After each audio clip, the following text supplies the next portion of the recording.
Bienvenue sur le podcast Minute Santé, le podcast pour prendre soin de votre santé où l'on décrypte différents sujets santé en misant avant tout sur la prévention.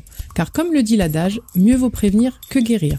Je suis Nadia, blogueuse santé sur consomuslim.com et médecin. Je suis passionnée par la médecine et les alternatives naturelles. J'espère vous aider au travers de ce podcast à prendre soin de votre santé en prenant en compte toutes les sphères de votre vie. N'hésitez pas à vous abonner au podcast pour ne rater aucun épisode et prendre votre santé en main dès aujourd'hui. Bienvenue dans ce nouvel épisode de Minute Santé. Aujourd'hui, on va parler du lien entre ce que nous mangeons et notre système nerveux et voir comment nos choix alimentaires peuvent influencer notre santé cérébrale et donc nos émotions et notre santé mentale.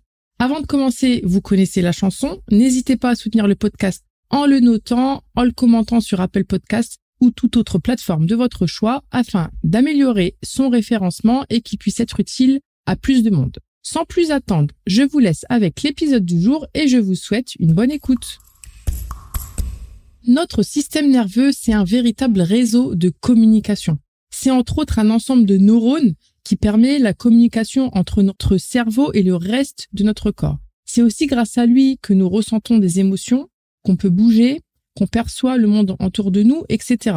Donc le système nerveux, il est divisé en deux parties principales, le système nerveux central et le système nerveux périphérique. Grosso modo, le système nerveux central, il comprend le cerveau et la moelle épinière, et le système nerveux périphérique, il comprend tous nos nerfs qui relient le système nerveux central à chaque partie du corps. Donc notre alimentation, elle a un impact direct sur ce système. Imaginez un peu votre système nerveux comme une voiture qui a besoin du bon carburant pour fonctionner de manière optimale. Et vous l'aurez compris, le carburant, c'est ce qu'on mange.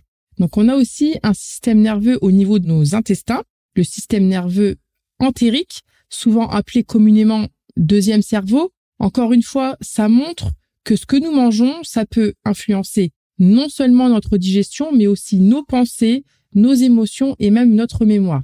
D'ailleurs, pour mémoire, sans mauvais jeu de mots, j'ai consacré l'épisode 71 sur le sujet de la mémoire et de la concentration. Donc, si ça vous intéresse, je vous laisse aller l'écouter. Maintenant que vous avez une petite vue d'ensemble sur le système nerveux, on va rentrer dans le vif du sujet et voir comment certains nutriments qu'on apporte à notre corps via l'alimentation peuvent influencer notre système nerveux. Donc, premièrement, on va commencer avec l'exemple des oméga 3. Je vous en ai déjà parlé dans l'épisode 71.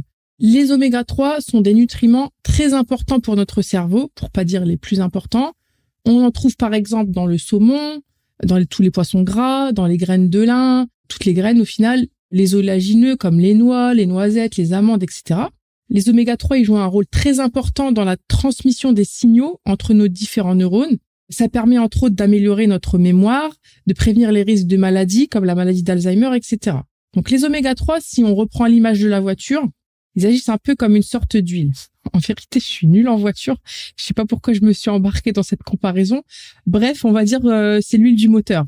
Et donc, ici, les oméga 3, ils vont agir comme une sorte d'huile pour nos connexions neuronales. Ça va permettre de fluidifier, d'optimiser les échanges d'informations entre les différentes cellules du système nerveux. Ensuite, il y a les vitamines du groupe B. Par exemple, pour ne citer qu'elles, la vitamine B6, la vitamine B12, la vitamine B9 qu'on appelle aussi folate ou acide folique, qu'on retrouve par exemple dans les légumes à feuilles, les œufs ou encore les légumineuses.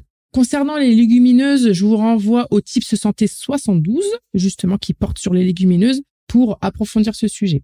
Donc les vitamines du groupe B, elles aident à la production de neurotransmetteurs comme la sérotonine, qu'on appelle communément l'hormone du bonheur, qui permet de réguler notre humeur et nos émotions. Une carence en vitamine du groupe B est souvent liée à des maladies comme la dépression ou l'anxiété. Donc en gros, les neurotransmetteurs comme la sérotonine sont des petits messagers chimiques dans notre cerveau. Donc, s'il n'y a pas assez de vitamines du groupe B, le cerveau il a du mal à produire ces petits messagers et donc ça peut affecter directement notre humeur. Troisièmement, j'étais obligée de vous parler des antioxydants, encore une fois. De toute façon, je vous dis toujours la même chose, à force, vous allez tout connaître par cœur. Donc, les antioxydants, on les trouve généralement dans les fruits et les légumes, les fruits rouges, les légumes verts, les oléagineux, encore, toujours la même chose. Donc, les antioxydants, eux, ils protègent nos cellules nerveuses des radicaux libres, qui sont des molécules instables et qui, afin de se stabiliser, vont endommager les cellules. Donc, un excès de radicaux libres, ça peut mener à de l'inflammation, qui est entre autres un des facteurs de risque pour les maladies qu'on appelle neurodégénératives, comme la maladie d'Alzheimer ou de Parkinson. En gros, imaginez les antioxydants comme des petits soldats qui protègent nos cellules de différentes agressions. Donc, en consommant des aliments riches en antioxydants, vous vous parez d'une bonne armée de soldats qui vont défendre votre système nerveux contre notamment le vieillissement prématuré et l'inflammation. Donc, vous voyez bien que votre assiette a un impact direct sur votre système nerveux. Et j'aimerais faire un petit focus sur l'impact de l'alimentation sur le stress et l'anxiété. Le lien entre ce que nous mangeons et notre capacité à gérer le stress est bien plus important qu'on ne le pense. On va parler déjà du magnésium. On peut pas parler du stress sans évoquer le magnésium. Donc déjà, le magnésium, on en trouve par exemple dans les légumes verts à feuilles, les amandes, le cacao, les bananes, etc. Le magnésium, il est essentiel pour la relaxation musculaire. Vous le voyez bien, quand vous êtes en carence, vous êtes plus sujette aux crampes. Donc le magnésium, c'est aussi un élément clé dans notre gestion du stress. Les personnes carencées en magnésium, elles sont plus sujettes à des symptômes d'anxiété et de fatigue chronique. Donc en résumé, le magnésium, il aide à détendre votre système nerveux et votre système musculaire. Si vous manquez de magnésium, vous êtes plus susceptible de ressentir du stress car votre corps est constamment en état d'alerte. Donc en cas de stress chronique, ça peut être intéressant, en plus d'une alimentation équilibrée et riche en magnésium, de se supplémenter en magnésium en choisissant une forme bien biodisponible, c'est-à-dire bien absorbée par les intestins. Et pour cela, n'hésitez pas à demander conseil à votre pharmacien ou tout autre professionnel de santé. Donc, idem, j'en ai déjà parlé dans l'épisode sur la mémoire, les bons glucides et la sérotonine sont étroitement liés. Donc, consommer de bons glucides, comme ceux qu'on trouve dans les céréales complètes, ça aide à augmenter la production de sérotonine.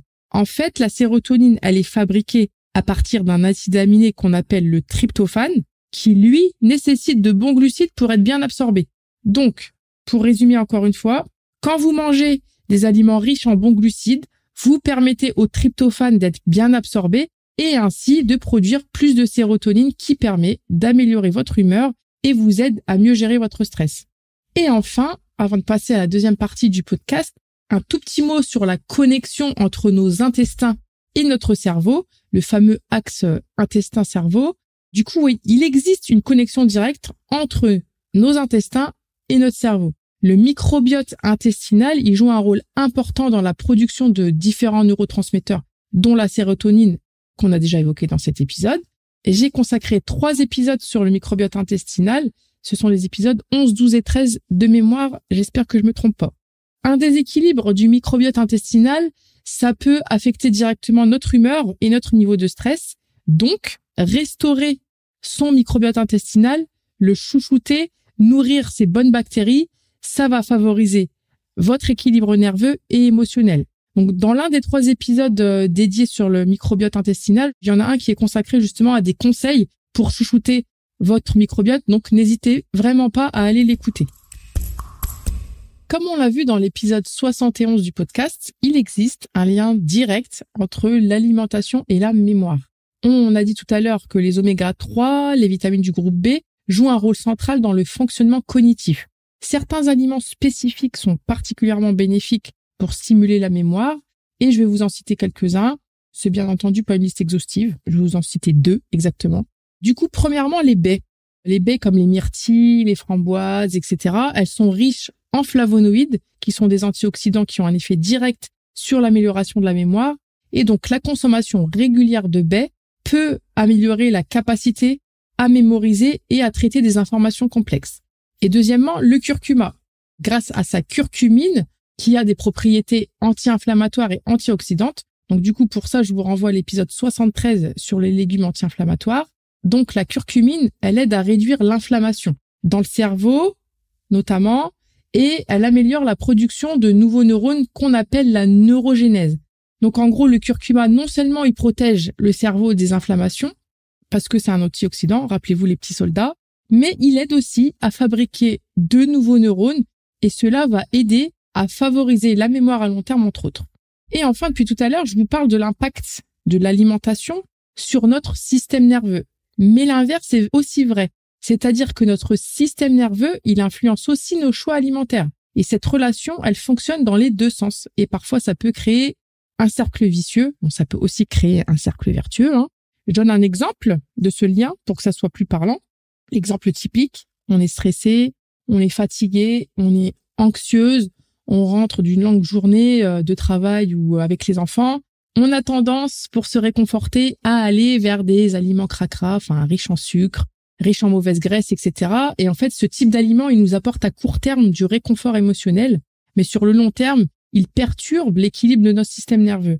Donc, grosso modo, notre cerveau, c'est un fainéant, donc un fainéant pour les personnes qui comprennent pas. Il cherche souvent des solutions rapides pour apaiser le stress, et les aliments riches en sucre, notamment, peuvent agir comme une sorte de pansement, de réconfort immédiat. Mais in fine, ça va plus perturber nos niveaux d'énergie et amplifier le stress ou l'anxiété sur le long terme.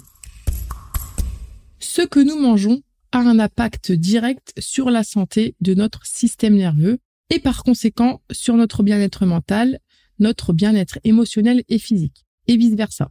Donc, adopter une alimentation riche en oméga 3, en vitamines du groupe B, en magnésium et en antioxydants peut vous aider à améliorer la manière dont vous vous sentez en optimisant notamment votre mémoire, en réduisant votre stress et en renforçant votre équilibre nerveux. Pensez aussi à bien prendre soin de vos intestins, car via l'axe intestin-cerveau, ça vous aide à maintenir une bonne santé émotionnelle. Merci d'avoir écouté cet épisode. N'hésitez pas à le partager autour de vous s'il vous a été utile. N'oubliez pas de vous abonner pour ne manquer aucun des prochains épisodes du podcast. Je vous dis à bientôt pour un nouvel épisode. Et d'ici là, prenez soin de vous, de vos assiettes, de vos intestins et de votre santé.